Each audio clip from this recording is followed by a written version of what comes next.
Hi G2, before you pressed play on this video, there should have been a little notification just to say to read the scripture before we get into it today. So if you haven't done that, then just press pause now and read Matthew 25, 31 to 46. So just a little bit of context and what we've been looking at over the last few weeks. In Matthew 24, we saw Jesus speaking about the signs of the end times, the destruction of the temple, and the fact that he is going to return. Matthew 25 then followed on from that, but the purpose changes as Jesus focused a little bit more on what our attitude should be towards this happening and how we are to be prepared for it and how we posture ourselves for it. Ado looked at last week the parable of the bags of gold, which showed us that we need to use the gifts that God has given us to glorify him and to multiply the gifts that we have without comparing ourselves to others. And then without pausing for breath, or certainly in the way that Matthew has written this, Jesus goes straight from that parable of the bags of gold into the parable that we are looking at today. Now, when I read this parable, with all that lovely poetic imagery of the glorious throne and the sheep and the goats and the right and the left, I just needed to draw it. I am a very visual learner and I just find it really helpful to see things out in front of me. So that's what I did. I started to draw it and then I thought, I wonder if this would be helpful for other people too, if you're like me, or even if you're not. There's quite a lot of imagery going on here. Don't worry, I am not going to ask you to draw it, but what I'm going to do is I'm going to unpack the passage while sketching it out on an iPad, kind of in like a Bible project kind of a way, but definitely less high tech. So this story that Jesus told is often called the parable of the sheep and the goats. But what's interesting is this parable doesn't totally adhere to the rules of a normal parable because it is actually based on a real event that is going to happen, as we see in verses 31 and 32. But it does have some parabolic elements because, you know, like it's about sheep and goats, which is really about people. They're a metaphor, but it is a picture of the end of the world. Verse 31 opens with Jesus talking about the Son of Man. So, who is the Son of Man? Now, I think that we know by now who is the Son of Man, but it's worth noting that Daniel in the Old Testament, about 600 years earlier, had a vision of the future in which he referred to someone called the Son of Man. And he said this, "In my vision at night I looked, and there before me was one like a son of man, coming with the clouds of heaven. He approached the Ancient of Days and was led into his presence. He was given authority, glory, and sovereign power. All nations and peoples of every language worshipped him. His dominion is an everlasting dominion that will not pass away, and his kingdom is one that will never be destroyed." Also, we know that Jesus referred to himself as the Son of Man, notably after he was betrayed by Judas and arrested by the high priests. This is in Mark 14, 61 to 62. We see the high priest ask him, "Are you the Messiah, Son of the Blessed One?" "I am," said Jesus, "and you will see the Son of Man sitting at the right hand of the Mighty One and coming on the clouds of heaven."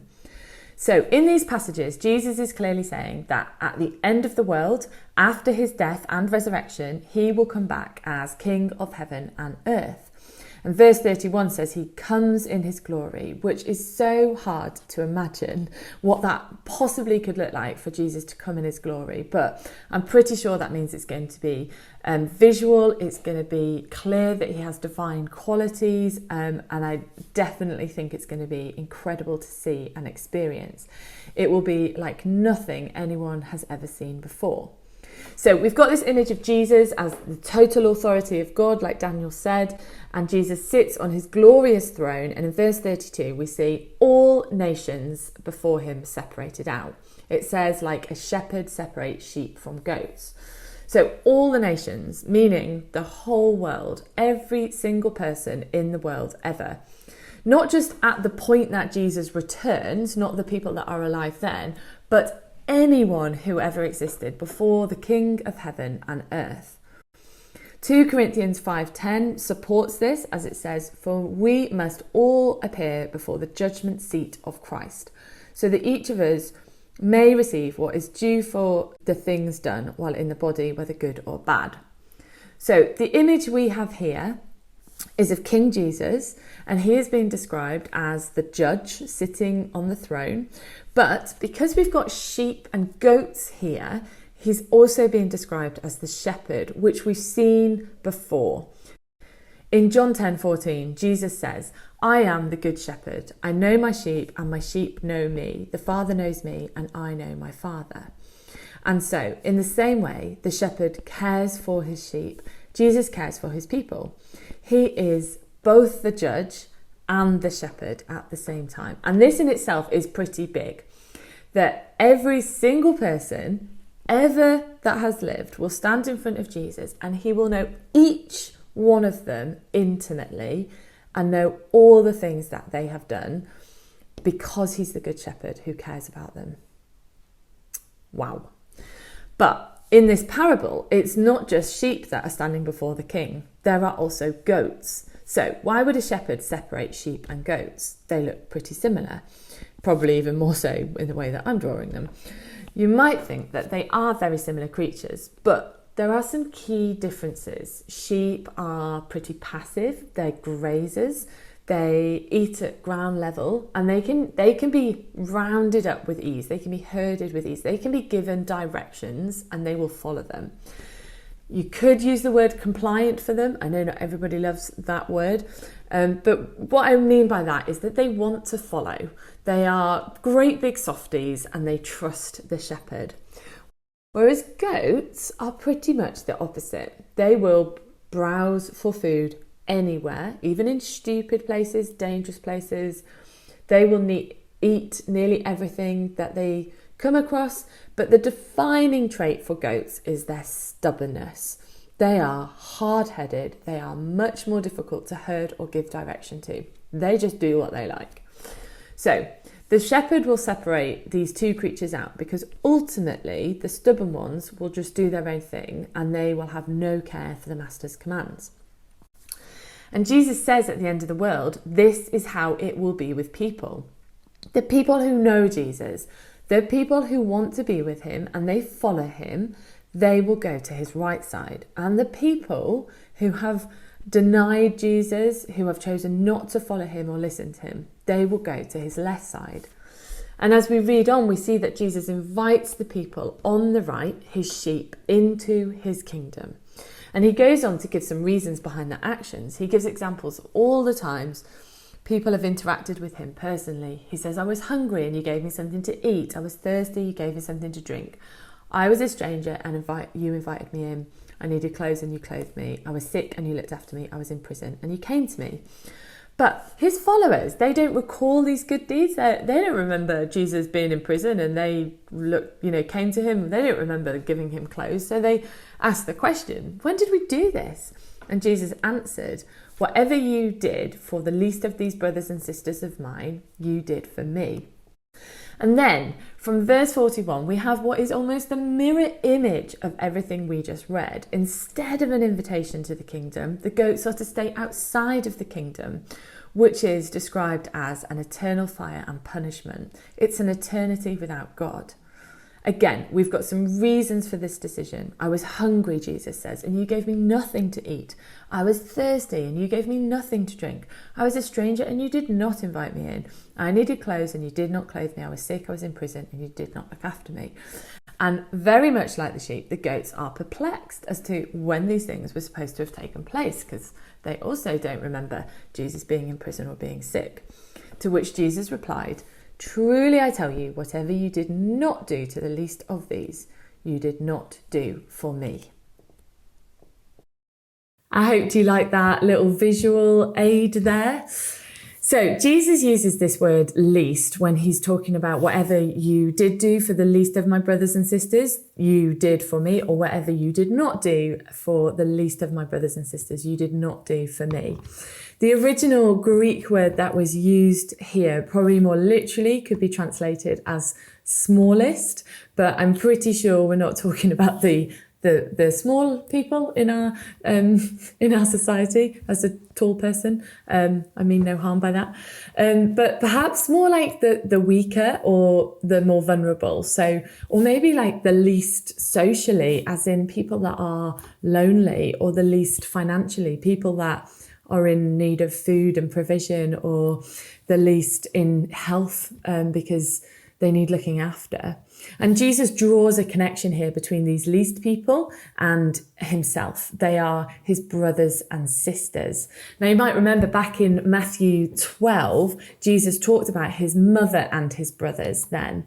It says, this is verses 46 to 50, while Jesus was still talking to the crowd, his mother and brothers stood outside wanting to speak to him. And someone told him, your mother and brothers are outside, they want to speak to you.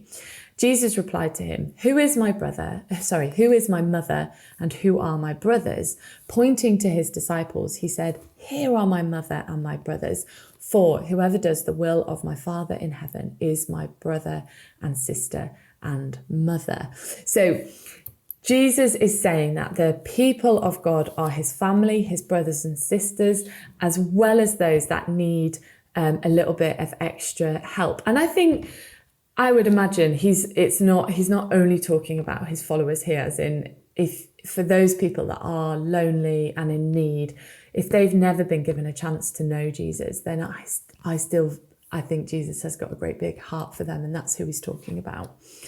So how we treat his brothers and sisters that are in need, that are also our brothers and sisters, because we're brothers and sisters to Jesus, how we treat them, this is how we will be judged. Are we sheep or are we goats?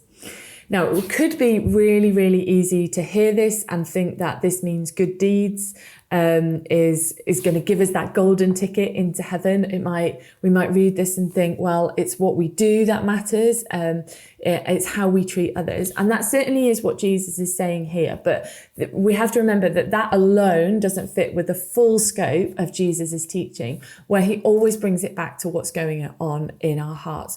We could be walking around town, giving money out to homeless people, buying them drinks and provision. We could be choosing to spend time maybe with elderly people that are lonely. But if we're doing that out of a heart of like feeling like we have to do that, and that it's our responsibility to do that, then I don't think our posture is right in that. I think that we start with a soft heart and our actions come out of that. And I think that's why he uses the metaphor of sheep and goats here, because he's talking about the posture of sheep towards the shepherd versus the posture of goats towards the shepherd. Our outward actions are kind of a marker, really, of what is actually going on in our hearts. And in the story, the sheep, they didn't even recognize that they'd been kind to Jesus. Their love for other people and the way that they had served other people, they were not doing that so that they could get into heaven. They were not doing that for their own gain. It just came from their open hearts and their willingness to look around and notice people that might be in need. Whereas the goats, they were stubborn and they had their heads down and perhaps didn't even notice that there might be people that they could help and they could serve. The sheep are trusting, they're not self-serving, whereas the goats are stubborn and selfish.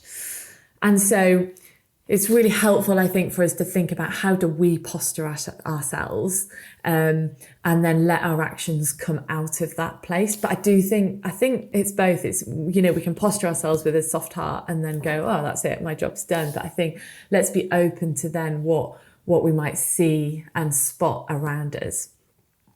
And let's also remember that while this story is about judgment, we live in grace, and not one of us is perfect. We're only made righteous because of what Jesus has done for us. He is our shepherd, and without him, we are lost sheep. Well, I know that I certainly am. So our response today is going to be a little bit different to normal. Usually there'd be some questions around the passage and then around sort of the impact on you around that passage. Now, if you've got questions about this passage, if I've gone too fast, if there's stuff that you're like, I'm not quite sure what she meant by that, then please do chat about that. That's absolutely fine. But what I'd really like us to do is to get into prayer as our first response to this and kind of think about how we're posturing ourselves to God. So I think it'd be really good if we start our prayers with repentance and with like yielding ourselves to God and saying sorry for the times where we are selfish, where we are stubborn, where we do keep our heads down and we don't notice people around us that perhaps we could help, whether it's financially or spending time with them or whatever that looks like. Like, let's just have a bit of time in prayer for that, and then move into giving praise for Jesus and the fact that he is our shepherd and that we can draw near to him and that he teaches us how to love other people really well. And then what I would love is then out of that prayer for you as your group to have a discussion about how you can practically respond to this. Now, there's lots of ways that you can do this, so I don't want to be prescriptive. Next week, there isn't any teaching in the small group, and we've done that on purpose so that perhaps you could use next week to do a practical response as a group. So it could be this week, you pray about it and you kind of plan it. And then next week, instead of meeting in someone's home, you go out onto the street and walk around and spend time with people in need, whether that's homeless people or chatting to people, or it could be that next week you meet in a supermarket and shop together and put together a bit of a hamper. We do besom hampers at Christmas, but they'll always take a hamper for someone. And the way that they love for you to do that is to pray about the sort of family that you want this to go to, because we really believe that God will be connecting our prayers with people. So, and it doesn't have to be a food hamper. It could be like a baby bundle. You might think, oh, I really feel like we want to give a bundle of newborn things to a family that have just had a newborn in need. It could be more like household items or a toolkit for so that they can do house jobs themselves. I don't know, but again, that would come out of prayer. Lent is starting really soon. I think it's the 22nd of February that Lent starts. So it could be that you talk as a group about doing like a longer thing during Lent. I don't know, every time you go supermarket shopping, you buy something to put in the food bank, or it could be that you fast, I don't know, like going out for coffees and you save that money and give that away. I think there's what you do, it could be anything, but I don't want to tell you what to do, because I would really love it to come out of your group as you pray together and posture yourself as sheep. Then what could our response be to this? So over to you.